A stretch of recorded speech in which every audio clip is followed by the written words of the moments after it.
এক দুঃখী মানুষের প্রতিচ্ছবি এখন ব্যারিস্টার আরমান। এক তাজা প্রাণ যুবকের বাসায় হানা দিয়ে তাকে কিভাবে রাতের আধারে তুলে নিল গোয়েন্দা সংস্থা।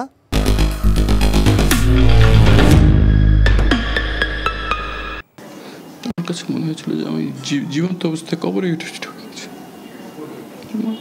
জীবন্ত অবস্থায় আমি কবর দিয়ে এটা আমার এরকম মনে হয়। সবচেয়ে কষ্ট লাগতো সন্তানদের জন্য যে আমি যদি জানতাম যে আমার সাথে এই আচরণ করবে একটু আদর করে দিয়ে আসতাম, দুইটা মেয়েকে একটু আদর করে দিয়ে আসতাম। এতদিনের জন্য ওদের সাথে আলাদা হয়ে যাবো আমি চিন্তাও করতে পারিনি।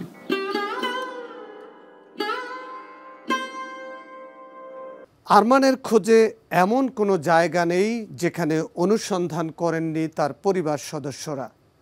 আরমানের ফিরে আসার অপেক্ষায় ছিলেন তার দুই মেয়ে, স্ত্রী আর অগণিত আত্মীয় স্বজন। ব্লাইন্ডফোল্ড, চোখ বেঁধে রাখবে, এমনভাবে চোখ মারতে হবে যাতে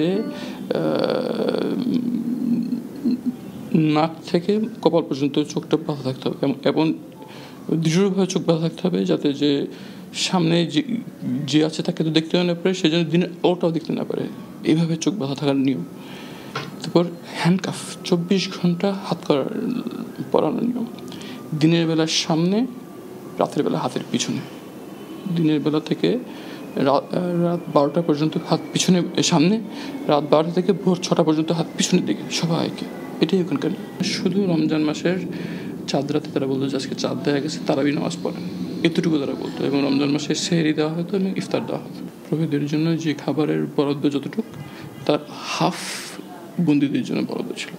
দিন মাস বছর পেরিয়ে একে একে 8টি বছর কেটে যায় এক অন্ধকার প্রকোষ্ঠে। আমি বহু রাত কাটিয়েছি লোকজনের কান্নার আওয়াজে, চিৎকার আওয়াজে।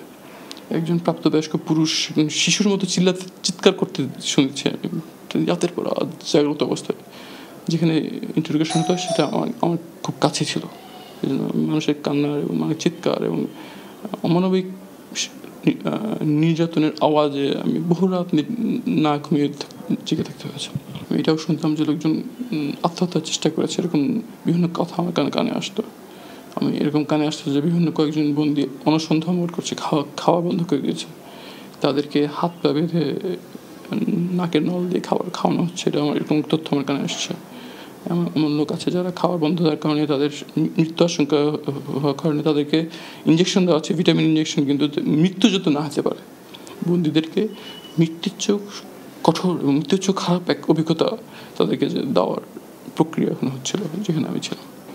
আমাকে বলা হয়নি আমি কোথায় আছি, আমাকে বলা হয়নি আজকে কয় তারিখ, আমাকে এটুকু বলো। তারা বলতো না এখন কটা বাজে, আমি বলতাম আমি নামাজ পড়বো কীভাবে, বলতো যে আদেশ সময় বলা যাবে না।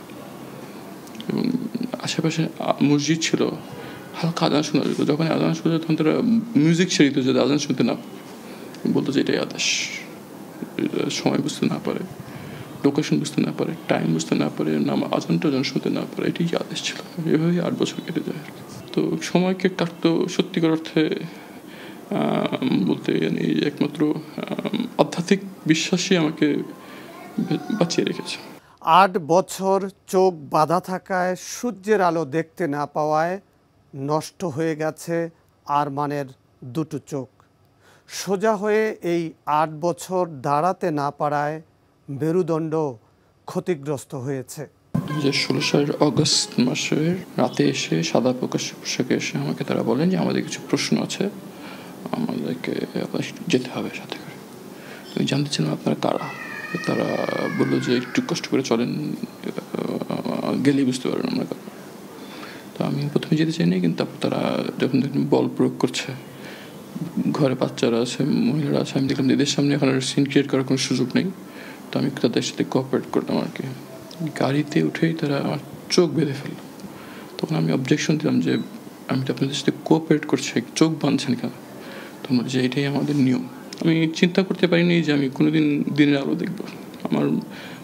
আমার বিশ্বাস ছিল যে আমার মৃত্যু এখানে হবে, আর যদি এই স্বৈরাচার সরকার থাকতে না পারে হয়তো যাওয়ার আগে আমাদেরকে হত্যা করে রেখে দিয়ে যাবে, এটাই আমার বিশ্বাস ছিল। যখন আমাকে সেল থেকে বের করে গভীর রাতে, আমি মনে করেছি আমাকে মেরে ফেলা হবে। পরে যখন আমাকে খোলা প্রান্তরের চোখ বাঁধা অবস্থায় নামানো হয়। আমি মনে করছি যে আমি এখনই গুলির আওয়াজ শুনবো, তারপর আমি আর থাকবো না। কিন্তু কিছু পর দেখলাম যে গাড়ির আওয়াজ, জোরে গাড়ি চলে গেল। 1 ঘন্টা পর আমি একটু আস্তে আস্তে করে চোখটা খোলার চেষ্টা করলাম, দেখলাম যে অন্ধকার একটা মাঠের মাঝখানে দাঁড়িয়ে আছে, খুব দূরে একটা আলো দেখা যাচ্ছে।